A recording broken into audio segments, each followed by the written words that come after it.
Hello, this is a summary for the paper Bridging LTL Inference to GNN Inference for Learning LTLF Formula. This is a paper that was published in 2022 in AAAI by authors from Chinese universities. My name is Zili Wang, and I will be giving this summary. So the motivation for their paper is that oftentimes when there is a system that they're interested in, observing the system outputs will produce system traces, right? These are values of various variables within the system that you can observe by running the system.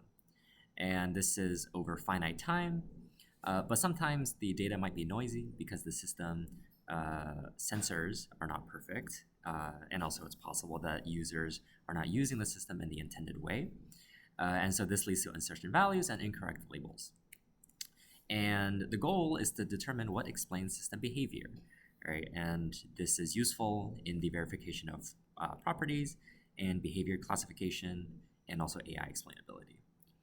So the fact that system traces are finite over time leads to finite LTL, and the fact that data might be noisy motivates us to look at deep learning. All right, so this is the problem formulation in the paper. The goal is to learn a linear temporal logic formula, phi, that captures the positive traces pi plus and excludes a set of negative traces pi minus.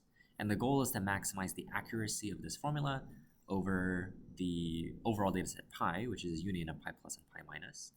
And in the paper, the authors define the accuracy as the number of true positives plus the number of true negatives divided by the total size of the training set.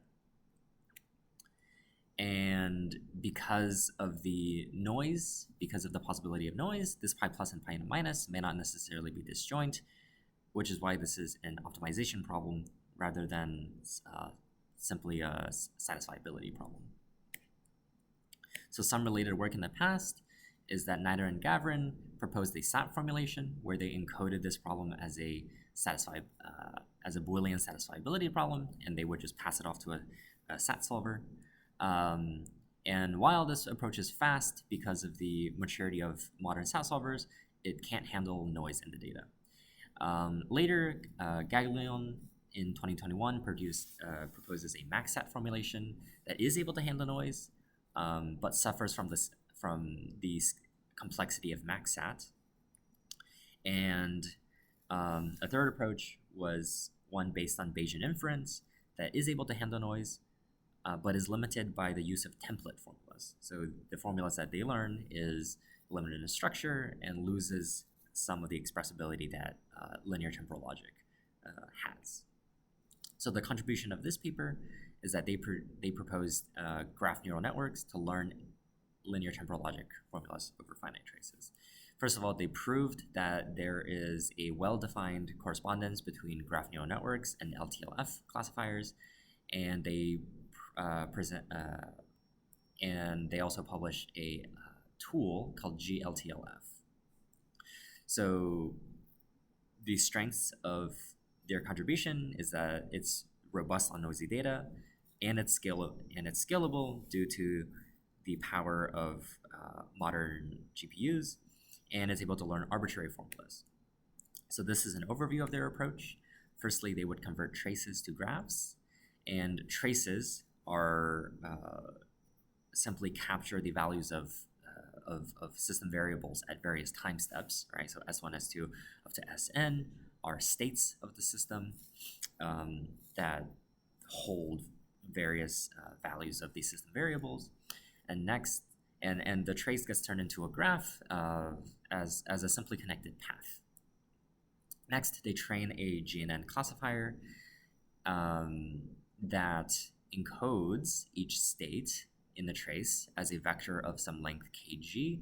So this kg is a hyperparameter that essentially controls the size of the subformula that gets learned. Right, and so kg is roughly corresponding to the number of subformula, which in turn controls the size of the formula. And lastly, they would interpret an LTL formula from the graph neural network. And They do this by identifying the candidate operators from the weights of the neural network. So in the experiments that they did, they came up with random formulas generated using the tool Spot. These formulas have 5 atomic propositions, and they simply generate random traces to populate their positive and negative training sets.